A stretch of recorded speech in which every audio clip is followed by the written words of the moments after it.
नमस्कार प्यारे बच्चों, मैं हिमांशु दीक्षित आप सभी लोगों का ध्येय ऑनलाइन क्लासेस में हार्दिक स्वागत करता हूं। और हम लोग पढ़ रहे हैं ज्योमेट्री, जिसकी 2 क्लास मैंने ली हुई हैं और आज हम लोग तीसरी क्लास पढ़ने वाले हैं। और पिछली दोनों क्लासों में, एक क्लास में मैंने आपको लाइन्स एंड एंगल की कंप्लीट थ्योरी समझाई और दूसरी क्लास में मैंने आपको लाइन्स एंड एंगल कुछ अपडेट क्वेश्चंस कराए। तो आप लोग अपनी कॉपी में हेडिंग लगा लो पॉलीगन। और मैं उन विद्यार्थियों से आग्रह करना चाहता हूं जिन भी विद्यार्थियों ने इसके पहले वाले वीडियो नहीं देखे, इसके पहले वाले वीडियो ज़रूर देखें, क्योंकि ज्योमेट्री जब तक आप शुरू से नहीं देखेंगे तब तक मज़ा नहीं आने वाला है आपको। ठीक है, चलिए फिर स्टार्ट करते हैं आज की क्लास को। तो हेडिंग लगा लो पॉलीगन। पॉलीगन मतलब बहुभुज। तो बहुत ही बेहतरीन टॉपिक है। तो सबसे पहले हम जान लेते हैं कि बहुभुज होता क्या है। तो बेटा बहुभुज क्या होता है? 3 या 3 से अधिक भुजाओं से घिरी हुई आकृति को हम लोग बहुभुज कहते हैं। तो एक विद्यार्थी ने हमसे कहा कि सर आपने 1 और 2 भुजाएं क्यों नहीं ली? तो बात को समझो हमारी यहाँ पे। क्या बेटा एक भुजा से कोई घिरी हुई आकृति बनेगी? तो बोलेंगे नहीं। अगर हम 2 भुजाएं लें तो बेटा कोई घिरी हुई आकृति बनेगी? तो बोलेंगे सर नहीं। अगर हम 3 भुजाएं लेते हैं तो क्या बेटा कोई घिरी हुई आकृति बनेगी? तो बोलेंगे हाँ सर बनेगी। तो यहाँ से आप ये कह सकते हो कि बेटा सबसे पहला पॉलीगन हमारा त्रिभुज होता है। भाई त्रिभुज को हम 3 भुजाओं से घिरी हुई आकृति ही तो कहते हैं यहाँ पे। तो याद रखिएगा सबसे पहला पॉलीगन हमारा ट्रायंगल होता है। ठीक है, अगर हम आपसे कहें बेटा 4 भुजाओं से तो बोले हाँ सर चतुर्भुज बन जाएगा। अगर हम बोले बेटा 5 भुजाओं से तो आप बोले हाँ सर पंचभुज बन जाएगा। अगर हम बोले बेटा 6 भुजाओं से तो बोले हाँ सर षटभुज बन जाएगा, है ना। इसी तरीके से अगर आपसे हम बोले बेटा 8 भुजाओं से तो बोलेंगे हाँ सर अष्टभुज बन जाएगा हमारा यहाँ पे, है ना। अगर हम इसी तरीके से अनंत भुजाओं से बोलें तो बेटा बोलेंगे सर अनंत भुजाओं से जो घिरी आकृति होती है तो बोलेंगे वृत्त होती है। तो ये क्वेश्चन याद रखिएगा। अभी तक तो पेपर में नहीं, लेकिन हो सकता है कि पेपर में क्वेश्चन मिल जाए। तो बेटा वृत्त भी एक पॉलीगन होता है, लेकिन ये अनंत भुजाओं से घिरा हुआ होता है। यहाँ 2 बातें मालूम पड़ गई। सबसे पहला पॉलीगन हमारा ट्रायंगल और इसके बाद में अनंत भुजाओं से घिरे हुए कौन सा होता है? बोलेंगे वृत्त होता है यहाँ पे। तो याद रखिएगा यहाँ पे कि बेटा 3 या 3 से अधिक भुजाओं से घिरी हुई आकृति को हम लोग पॉलीगन कहते हैं। ठीक है, चलिए मैं कुछ पॉइंट आपको और समझाता हूँ। उन पॉइंटों को भी नोटिस करो और समझो यहाँ पे कि मैं क्या और समझाने वाला हूँ आपको। अब आप लोग मुझे एक बात, ये वजह से मैंने ट्रायंगल समझाया। तो बेटा ट्रायंगल में कितने शीर्ष हैं? तो बोलेंगे 3 हमारे शीर्ष हैं, मतलब वर्टेक्स, है ना। और बेटा आपको 3 ही इंटीरियर एंगल दिखे यहाँ पे, अंतःकोण। और बेटा आपको 3 ही बायकोण दिख रहे होंगे। जो विद्यार्थी बायकोण नहीं जानते हैं वो जान जाए बेटा कि बेटा किसी भी एक भुजा को आप बढ़ा लो तो वो हमारा क्या बन जाता है? वहां से बायकोण बन जाता है यहाँ पे। तो बेटा यहाँ पे तो ट्रायंगल में 3 शीर्ष, 3 अंतःकोण और 3 ही बायकोण। अगर मैं चतुर्भुज पे बात करूं तो बेटा आपको 4 शीर्ष दिख रहे होंगे, है ना। और 4 ही बेटा आपको अंतःकोण दिखे होंगे यहाँ पे, है ना। और बेटा 4 ही आपको बायकोण भी यहाँ पे दिखे होंगे, है कि नहीं। तो मेरे कहने का मतलब ये हुआ कि बेटा कोई भी डायग्राम होगा, अगर ट्रायंगल है, क्वाड्रिलेटरल्स है, पेंटागन है, हेक्सागन है, कोई भी डायग्राम है, उसमें बेटा जितनी भी साइड्स होंगी उतने इसके वर्टेक्स होंगे, उतने इसके इंटीरियर एंगल होंगे, उतने उसके एक्सटीरियर एंगल होंगे। ठीक है, तो यहां पर हम कह सकते हैं कि in a polygon with n sides, यदि किसी पॉलीगन में n भुजाएं हैं, यदि किसी पॉलीगन में मान लेते हैं n भुजाएं हैं, यदि किसी पॉलीगन में n भुजाएं हैं, ठीक है, मान लेते हैं इस पॉलीगन में n भुजाएं हैं, तो बेटा यहाँ पे क्या होंगे? तो बोलेंगे n ही वर्टेक्स होंगे, जिसे आप लोग शीर्ष कहते हैं। n ही हमारे इंटीरियर एंगल होंगे, जिसे आप लोग अंतःकोण कहते हैं। और बेटा n ही हमारे क्या होंगे? एक्सटीरियर एंगल होंगे यहाँ पे, जिसे आप लोग बाह्य कोण कहते हैं। ओके, इतनी चीज़ मेरी क्लियर हो गई, आप सब लोग क्लियर हो गई होगी।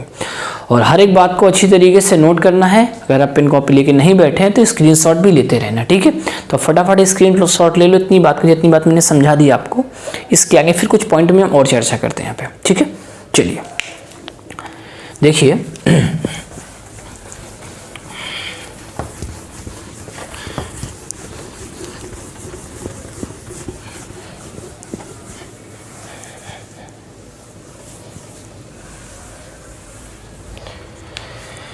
तो आप लोग मुझे ये बताओ, जैसे आपने अभी ट्रायंगल को जाना है यहाँ पे, है ना, तो ये 3 भुजाओं से हो गया। अगर मैं चतुर्भुज बनाऊँ तो बोलेंगे 4 भुजाओं से बन गया हमारा यहाँ पे। पंचभुज तो बोलेंगे 5 भुजाओं से हो गया हमारा ना। ऐसे ही हम षटभुज बनाएं तो ये 6 भुजाओं से बन गया। अगर हम अष्टभुज बनाएं यहाँ पे तो ये हमारा अष्टभुज बन गया। ओके, अब आप लोग मुझे एक बात ये बताओ, जैसे ट्रायंगल है तो बेटा ट्रायंगल के तीनों अंतःकोणों का योगफल कितना होता है? त्रिभुज के तीनों अंतःकोणों का योगफल कितना होता है? तो बोलेंगे सर 180 अंश होता है। आप सब लोग जानते हैं यहाँ पे, है ना। अगर बात करें चतुर्भुज पे तो बेटा चतुर्भुज के चारों अंतःकोणों का योगफल कितना होता है? तो बेटा किसी भी एक शीर्ष से लेते इनके अपोजिट शीर्षों को मिला लो, तो ये मिले हुए हैं पहले से, तो ये ऐसे मिल जाएगा। बेटा कितने ट्रायंगल बने? तो बोले 2 ट्रायंगल बन गए। एक ट्रायंगल 180 तो बेटा दूसरा भी 180, तो टोटल आ जाएगा हमारा यहाँ पे 360। तो आप कह सकते हो कि चतुर्भुज के चारों अंतःकोणों का योगफल 360 अंश होता है। अगर मैं पंचभुज पे बात करूँ तो बेटा पंचभुज भी इसी तरीके से कर लेते हैं, एक शीर्ष से इनके अपोजिट शीर्षों को मिला लेते हैं। तो बेटा कितने ट्रायंगल बन गए? तो बोलेंगे 3 ट्रायंगल बन गए, है ना। तो ये कितना आ जाएगा? तो बोलेंगे 3 × 180 मतलब 540 हो जाएगा। ओके, बात समझ में आ रही मेरी यहाँ पे सबको? पक्का ना? अच्छा, अगर मैं इसी तरीके से इस पर बात करूँ तो आप इस पर बोलेंगे कितने बन जाएंगे हमारे यहाँ पे? तो बोलेंगे 4 ट्रायंगल बन जाएंगे। तो 1 2 3 4, तो यह आ जाएगा 4 × 180। तो आप कह सकते हो यहाँ पे कितना? 720। ओके, इतनी बात मेरी क्लियर हो रही है यहाँ पे। तो आप लोग मुझे एक बात ये बताओ, जैसे ये ट्रायंगल था तो आपने 180 लिखा था, अगर मैं इसको इस तरीके से लिख दूँ 3 - 2, तो क्या कोई प्रॉब्लम आएगी? नहीं ना। अच्छा, अगर मैं इसको इस तरीके से लिख दूँ 4 - 2, तो भी कोई प्रॉब्लम नहीं होगी आपको, है ना। मैं क्यों लिख रहा हूँ ये मालूम पड़ जाएगा आपको। और इसको मैं लिख दूँ यहाँ पे 5 - 2, ओके। और इसको मैं लिख दूँ यहाँ पे 6 - 2, ओके। मैंने इसको इस वजह से लिख दिया, बात को समझो मेरी यहाँ पे। जैसे ट्रायंगल था, ट्रायंगल में 3 भुजाएं, तो बोलेंगे सर 3 - 2 मतलब 3 - 2। चतुर्भुज है 4 भुजाएं, बेटा 4 - 2। पंचभुज है 5 भुजाएं, 5 - 2। षटभुज है 6 भुजाएं, 6 - 2। अगर ये अष्टभुज है तो बोलेंगे सर इसमें आ जाएगा 8 - 2, फिर इंटू 180, तो बोलेंगे कितना आ जाएगा? तो बोलेंगे सर आ जाएगा 1080 आ जाएगा हमारे यहाँ पे। ओके, तो मेरे कहने का मतलब ये हुआ कि यदि किसी पॉलीगन में n भुजाएं हैं, यदि किसी पॉलीगन में n भुजाएं हैं तो इसके बेटा अंतःकोणों का योगफल कितना होगा? तो बोलेंगे n - 2 × 180 होगा, है ना। तो चलिए इस बात को हम लिख लेते हैं भाई यहाँ पे। In a polygon with n side sum of all interior angle equal to n - 2 × 180। तो ये हमारा एक फॉर्मूला निकल के आ गया यहाँ पे। तो ये फॉर्मूला क्या है? तो बोलेंगे सर n - 2 × 180 है। बात क्लियर है मेरी? सबको अच्छा लग रहा है? बोलो ना, पक्का? चलिए ठीक है। तो इस बात को भी आप स्क्रीनशॉट ले लीजिए, फिर मैं आपको और भी बहुत अच्छे अच्छे पॉइंट आज सिखाऊंगा, बहुत अच्छे अच्छे पॉइंट सिखाऊंगा जो आपने शायद ना सीखे हो इसके पहले, ठीक है। चलिए इसको हम हटाते हैं यहाँ से। अब हम यहाँ पे अब हम अगले पॉइंट पे आते हैं।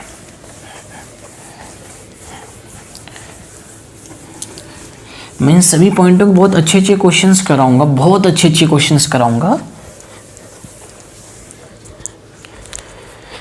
अच्छा, ये तो मैंने बात कर ली आपसे अंतःकोणों के योग पे। अब मैं अगला पॉइंट आपसे डिस्कशन करता हूँ यहाँ पे। जैसे मैं आपसे कहूँ कोई भी पॉलीगन बना है यहाँ पे, कोई भी पॉलीगन बना ले, कोई ये पॉलीगन बना है यहाँ पे, ठीक है। ये कोई पॉलीगन बना है तो आप लोग मुझे ये बताओ, तो ये पॉलीगन तो बेटा ये अंताकोण होगा हमारे यहाँ पे, ये क्या हमारे अंताकोण है यहाँ पे, है ना, इंटीरियर एंगल है। अगर मैं एक्सटीरियर एंगल बनाना चाहूँ तो बोले सर किसी भी एक भुजा को बढ़ा दो तो ये हमारा एक्सटीरियर एंगल आ जाएगा यहाँ पे, किसी भी एक भुजा को बढ़ा दो ये हमारा एक्सटीरियर एंगल आ जाएगा, एक भुजा को बढ़ा दो ये एक्सटीरियर एंगल आ जाएगा, एक भुजा को बढ़ा दो ये एक्सटीरियर एंगल आ जाएगा, किसी एक भुजा को बढ़ा दो ये एक्सटीरियर एंगल आ जाएगा, है ना। बस समझ रहे हैं ना मेरी, किसी भी एक भुजा को बढ़ा दो यहाँ पे, इसमें ये वाली भुजा बढ़ा हुआ है, किसी भी एक भुजा को बढ़ा दो ये हमारा एक्सटीरियर एंगल आ जाएगा, किसी भी एक भुजा को बढ़ा दो ये हमारा एक्सटीरियर एंगल आ जाएगा, है ना। इस तरीके से आप यहाँ पे ये चीज़ें समझ गए इंटीरियर एक्सटीरियर किस तरीके से बनते हैं। अब आप लोग मुझे ये बताओ, अगर मैं इंटीरियर में एक्सटीरियर को ऐड करा देता हूँ, अगर मैं अंताकोण में बाईकोण को ऐड करा देता हूँ तो बेटा बोलेंगे आप पूरा कितना आ जाएगा, तो बोलेंगे 180 आ जाएगा। तो यहाँ से आप कह सकते हो कि इंटीरियर एंगल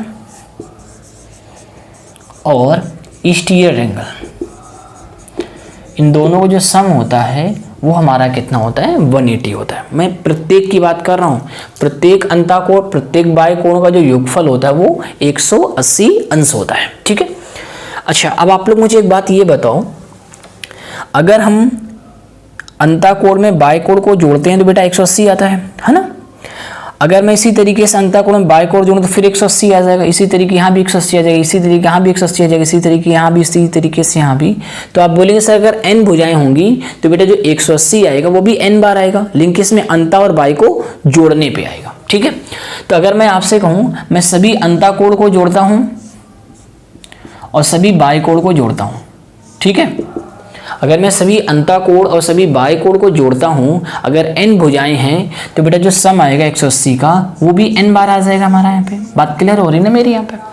अब आप लोग मुझे ये बताओ, अंताकोणों का योगफल का फॉर्मूला क्या होता है, तो बोलेंगे सर n-2 इंटू 180 होता है। और ये क्या है, तो बोलेंगे सर बाईकोणों का योगफल है सिग्मा ई, और ये आ जाएगा n इंटू 180, ओके। तो यहाँ पे मल्टीपल करा लेते हैं तो बोलेंगे n into 180 minus 360 plus sigma E equal to n into 180, okay. तो ये हमारा कैंसिल आउट हो गया और इसको हम उधर ले जाते हैं तो ये आ जाएगा सिग्मा ई इक्वल टू 360। तो यहाँ से हमारी एक बात और निकल के आ गई बेटा, sum of all exterior angle equal to 360 degree. ये बात क्लियर हो गई ना। तो मैंने आपसे दो बातें चीज कर दी आपकी कि अंताकोणों का योगफल और बाईकोणों के योगफल पे। अब मैं आपको तीसरी बात समझाता हूँ, तो इस बात का भी आप स्क्रीनशॉट ले लो और अच्छी तरीके से हमें नोट्स बनाते हुए चलना है, ठीक है। अच्छी तरीके से हर चीज़ समझनी है यहाँ पे, ठीक है। चलिए अब हम लोग यहाँ पे तीसरे पॉइंट पे आते हैं। चलिए इसको भी हटाइए। अब आपसे हम तीसरे पॉइंट पे बात करने वाले हैं डायगोनल पे, मतलब विकर्ण पे, कि यदि हमें पॉलीगन में डायगोनल निकालने होंगे तो किस तरीके से इसके डायगोनल निकलते हैं, मतलब विकर्ण कैसे निकलते हैं, ओके। देखिए अगर मैं आपसे कोई पॉलीगन बना के समझाता हूँ, यहाँ पे कोई पॉलीगन हम ले लेते हैं, ये कोई पॉलीगन बना है, ठीक है, और इस पॉलीगन में हमें डायगोनल समझाने हैं। तो आप लोग मुझे ये बताओ, अगर मैं इस पॉइंट से इस पॉइंट को मिलाता हूँ तो क्या बेटा डायगोनल बनेगा, तो बोलेंगे सर क्या मजाक कर रहे हैं आप हमसे, है ना, ये जो साइड है इसी तरीके यहाँ भी साइड आ जाएगी, है ना। तो इसका कहने का मतलब ये हुआ कि अगर हम इस डायगोनल को इस वर्टेक्स को इस वर्टेक्स से मिलाएंगे तो यही तुम्हारा क्या बनेगा, डायगोनल बनेगा, है ना। और यहाँ भी ऐसे डायगोनल बन जाएगा और यहाँ भी ऐसे डायगोनल बन जाएगा, है ना। तो आप लोग मुझे एक छोटी सी बात बताओ, जब मैंने इस वर्टेक्स को लिया है तो बेटा हमारे कितने शीर्ष बेकार हो गए, तो बोलेंगे सर एक शीर्ष ये बेकार हो गया, एक शीर्ष हमारा ये बेकार हो गया, दो तो ये बेकार हो गए और तीसरा ये ऑलरेडी बेकार हो गया, मतलब 3 शीर्ष हमारे क्या हो गए, बेकार हो गए। यहाँ पे बात समझ रहे हैं ना मेरी यहाँ पे। तो अगर मैं आप लोगों से कहूं कि बेटा मुझे एक शीर्ष से खींचे गए विकर्णों की संख्या निकालनी है, तो बोलेंगे सर आपके 3 शीर्ष बेकार हो जाएंगे और जो बचेंगे उतने ही आप विकर्ण खींच सकते हैं एक शीर्ष से। बात समझ रहे हैं मेरी यहाँ पे। तो आप कह सकते हो यहाँ पे कि नंबर ऑफ डायगोनल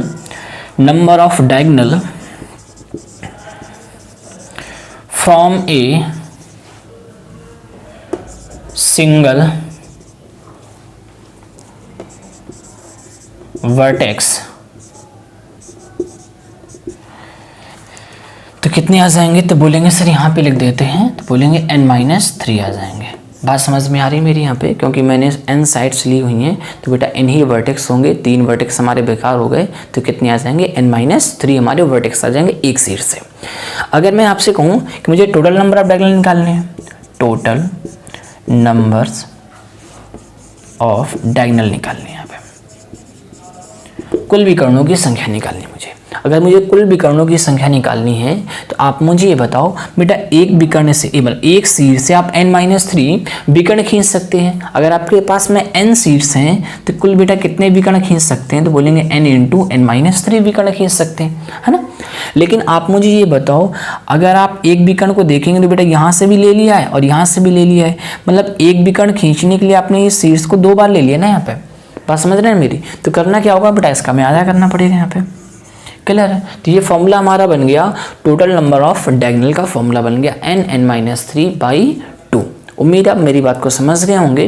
तो इस तरीके से यहाँ पे हम टोटल नंबर ऑफ डायगोनल निकाल सकते हैं। ओके, क्लियर है मेरी बात? तो इसको अब अच्छी तरीके से भी नोट कर लो अपनी कॉपी में, फिर मैं आपको अगला पॉइंट समझाता हूँ यहाँ पे। ठीक है, चलिए हटाइए इनको भी। अब हम लोग आते हैं अगले पॉइंट पे।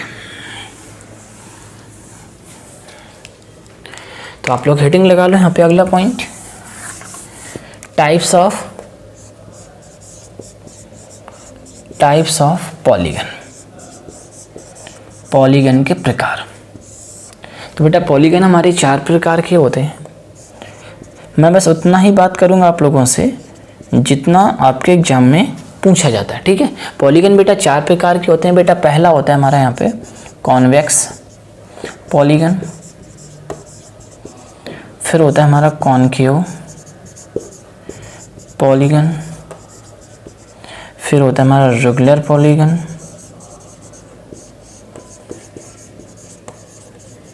फिर होता है हमारा non regular polygon, non regular polygon. ठीक है, तो कॉन्वेक्स को हम लोग कहते हैं हिंदी में उत्तल बहुभुज, इसको हम लोग कहते हैं अवतल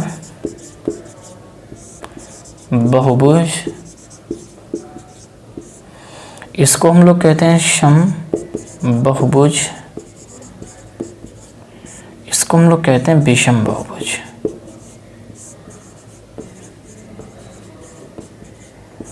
तो सबसे पहले हम जान लेते हैं कि उत्तल बहुभुज क्या होता है। ठीक है, उत्तल बहुभुज क्या होता है? तो बेटा उत्तल बहुभुज क्या होता है? वह बहुभुज जिसका प्रत्येक कोण 180 अंश से कम होता है उसे हम लोग उत्तल बहुभुज कहते हैं। जैसे कि हम डायग्राम बनाए यहाँ पे, तो ये हमारा क्या है? उत्तल बहुभुज है। अगर हम और भी डायग्राम बनाएं तो ये क्या है? हमारा उत्तल बहुभुज है। ठीक है, तो क्या बताया हमने उत्तल बहुभुज पे? वह बहुभुज जिसका प्रत्येक कोण 180 अंश से कम होता है उसे हम उत्तल बहुभुज कहते हैं। अगर मैं बात करूं अवतल बहुभुज, बेटा अवतल बहुभुज क्या होता है? तो बोलेंगे वह बहुभुज जिसका कम से कम एक कोण 180 अंश से ज़्यादा होता है उसे हम लोग अवतल बहुभुज कहते हैं। जैसे कि मैं डायग्राम बनाऊं यहाँ पे, तो ये क्या है हमारा?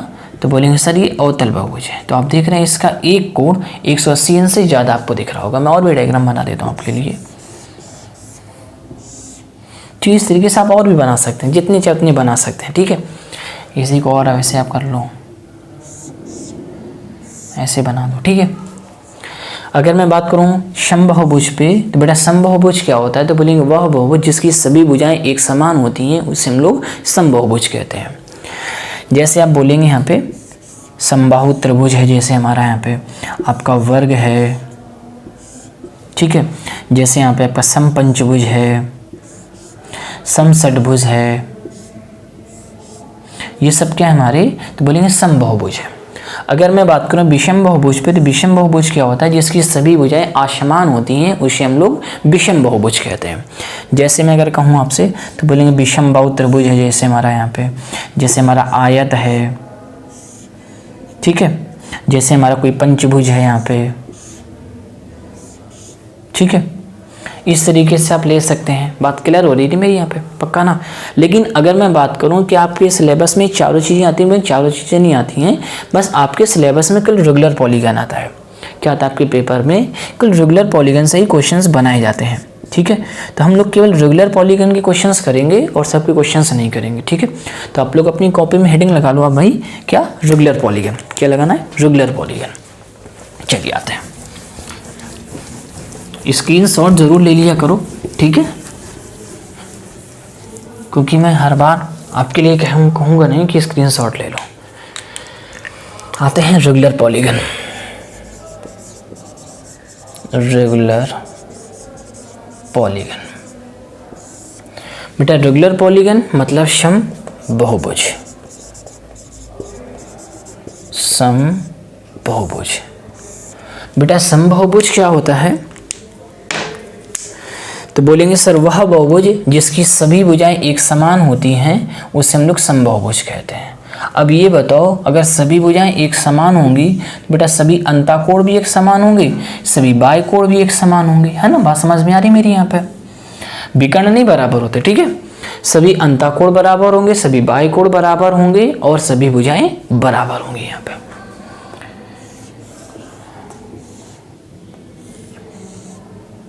ये मैंने कुछ डायग्राम बना लिया इसके लिए, समबाहुभुज के लिए, ठीक है। तो आप लोगों ने भी कुछ देर पहले मैंने समझाया था कि सम ऑफ ऑल इंटीरियर एंगल, तो क्या हो जाएगा बेटा sum of all interior angle, तो बोलेंगे सर ये था n-2 इंटू 180, ओके। अगर मैं आपसे ये कहूँ कि बेटा ईच इंटीरियर एंगल क्या होगा, ईच इंटीरियर एंगल क्या होंगे भाई, तो आप लोग मुझे ये बताओ, अगर सभी अंताकोण हमारे एक समान हैं, अगर सभी अंताकोण एक समान हैं फिर टोटल में संख्या का भाग देते हैं तो बेटा ईच का मान आ जाएगा हमारे पास में। तो हम क्या करें, टोटल में नंबर का भाग देते हैं, तो बेटा जितनी भुजाएं उतने ही तो अंताकोण होते हैं ना। अगर मैं आपसे ये कहूँ यहाँ पे कि सम ऑफ ऑल एक्सटीरियर एंगल, ठीक है, तो सम ऑफ ऑल एक्सटीरियर एंगल कितना होता है, तो बोलेंगे 360 होता है, ठीक है। कोई भी पॉलीगन हो, सभी पॉलीगन के बाय कोणों का योगफल हमारा 360 अंश होता है। वो चाहे त्रिभुज हो, चाहे चतुर्भुज हो, चाहे पंचभुज हो, चाहे षटभुज, कोई भी हो, एक्स वाई जेड, सभी का बाय कोणों का योगफल कितना होता है, 360 अंश होता है। अगर मैं बात करूं ईच एक्सटीरियर एंगल पे, ईच एक्सटीरियर एंगल पे, तो बेटा ईच एक्सटीरियर एंगल, तो बोलेंगे सर टोटल में संख्या का भाग देते हो यहाँ भी आप, तो बोलेंगे आ जाएगा 360/n आ जाएगा हमारा इसके प्रत्येक बाय कोण का मान। इतनी बात क्लियर है ना मेरी।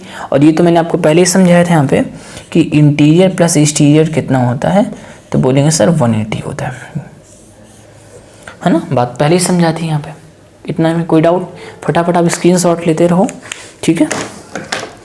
अब हम अगले पॉइंट पे आते हैं, अब अगले पॉइंट पे कुछ और डिस्कशन करते हैं यहाँ पे, ठीक है। मैं यहीं पे समझा दे रहा हूँ, यहाँ पे लिखे दे रहा हूँ आपके लिए कुछ पॉइंट और आपके लिए, क्योंकि रेगुलर पॉलीगन ही हम लोग पढ़ रहे हैं यहाँ पे। अगर आपसे रेगुलर पॉलीगन में एरिया पूछता है, एरिया ऑफ रेगुलर पॉलीगन, अगर आपसे पॉलीगन का एरिया पूछता है तो याद रखिएगा कि जो एरिया पॉलीगन होता है वो कितना होता है, तो बोलेंगे Na²/4 cot π/n होता है। तो याद रखिए भी किसी का भी एरिया आपसे पूछता है पॉलीगन में, पंचभुज का, षटभुज का, अष्टभुज का, किसी का भी पूछता है, तो ये फॉर्मूला आप लगाएं Na²/4 cot π/n। मैं आपको प्रूफ करके भी समझा दे रहा हूँ यहाँ पे किस तरीके से यूटिलाइज होता है यहाँ पे। अगर मैं आपसे बात करूँ कि हाँ मुझे त्रिभुज, और त्रिभुज कैसा है, तो बोलेंगे सम, तो सम मतलब समबाहु त्रिभुज। बेटा समबाहु त्रिभुज के तो हम क्षेत्रफल निकाल के दिखाते हैं आपको। तो बेटा ये तो n की वैल्यू कितनी आ जाएगी, तो बोलेंगे 3 आ जाएगी हमारी यहाँ पे, है ना। और ये A²/4 और ये आ जाएगा हमारा cot और π/3, है ना, कितना आ जाएगा π/3, और π/3 मतलब कितने डिग्री, तो बोलेंगे 60 डिग्री। तो ये आ जाएगा हमारे लिए 3A²/4 और cot 60 डिग्री की वैल्यू कितनी होती है, तो बोलेंगे सर 1/√3 होती है ना। क्लियर है मेरी बात यहाँ पे। अगर मैं आपसे कहूँ कि √3 से अगर मैं 3 काटूंगा तो बेटा कितना आएगा, तो बोलेंगे √3 आ जाएगा। मालूम नहीं मालूम कि √3 × √3 हमारा 3 होता है ना। तो मुझे ये बताओ कितना आ जाएगा, तो बोलेंगे सर √3/4 × A² आ जाएगा, है ना। अब इसी तरीके से वर्ग का, इसी तरीके पंचभुज के, इसी षटभुज के, इसे सब का एरिया निकाल सकते हैं यहाँ पे, ठीक है। अच्छा भाई, अगर मैं आपसे यहाँ पे ये बात करूँ कि हमें निकालना है सरकम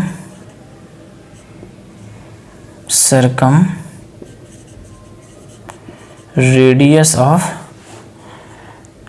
रेगुलर पॉलीगन,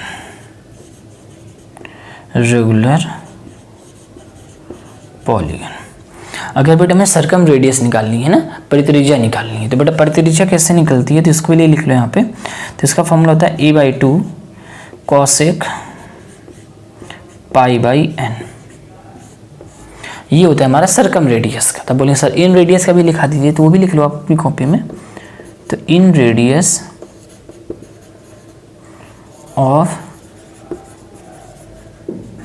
रेगुलर पॉलीगन, तो बोलेंगे ये होता है सर a/2 cot π/n।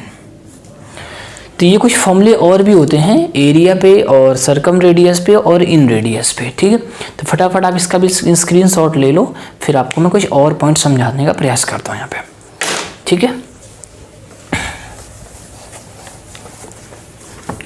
और इसके बाद में हम लोग अगली क्लास में बहुत अच्छे क्वेश्चंस करेंगे, बहुत अच्छे क्वेश्चंस करेंगे, ठीक है।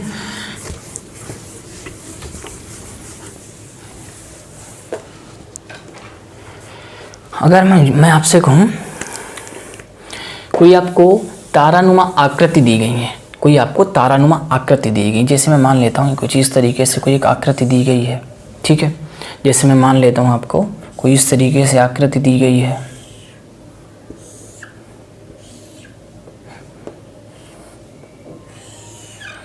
जैसे मैं कह लेता हूँ आपसे कि मुझे इस तरीके से एक आकृति दी गई है,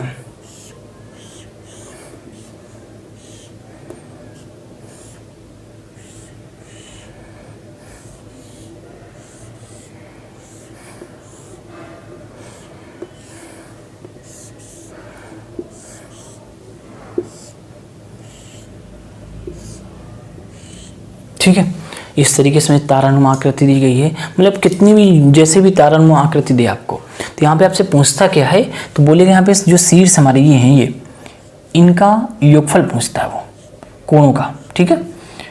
पूछता क्या है भाई, तो बोलेगा इनका योगफल निकालो, आपसे पूछता है जो शीर्ष में जो बने कोण है ना, इनका योगफल पूछा करता है वहाँ पे।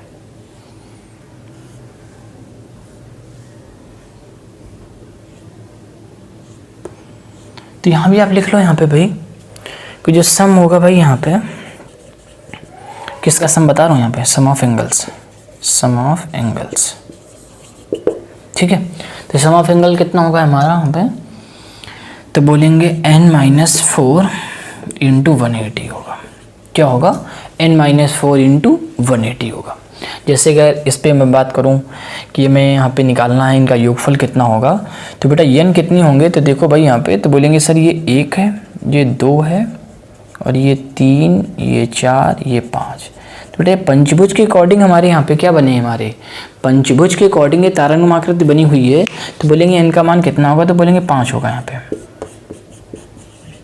तो ये कितना आ जाएगा, तो बोलेंगे सर 180 आ जाएगा इस डायग्राम के लिए, ठीक है। अगर मैं इस डायग्राम के लिए बात करूं तो बेटा कितनी भुजाएं, तो बोलेंगे 1, 2, 3, 4, 5, 6। तो इस षटभुज के अकॉर्डिंग टू हमारा पंचनुमा आकृति बनी हुई है। तो बोलेंगे n का मान कितना आ जाएगा, तो बोलेंगे 6 आ जाएगा यहाँ पे। अब n का मान कितना आ जाएगा, 6 आ जाएगा। तो यहाँ पे कितना आ जाएगा हमारे पास बेटा, तो बोलेंगे 2 गुणा 180 मतलब 360 आ जाएगा। ओके, बात क्लियर है। अगर मैं इस डायग्राम पे बात करूँ कि इस डायग्राम में इसका कितना 360 आ गया।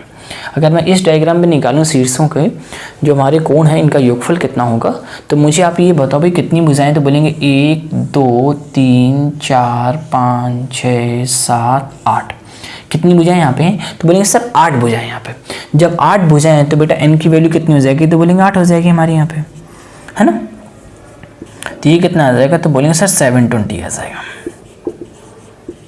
तो बेटा ये कॉन्सेप्ट बहुत बेहतरीन होता है, जब भी कोई तारानुमा आकृति आएगी तो आपको फॉर्मूला यूज करना है यहाँ पे n-4 इंटू 180।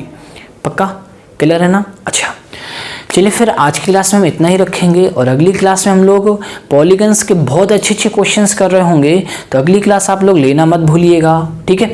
अगर आपको वीडियो अच्छा लगा हुआ हो तो वीडियो को लाइक और चैनल को सब्सक्राइब ये करना मत भूला करिए, ठीक है। चलिए फिर अगली मुलाकात इसी उस सामान से। आज के लिए इतना ही। Tata, take care, bye bye.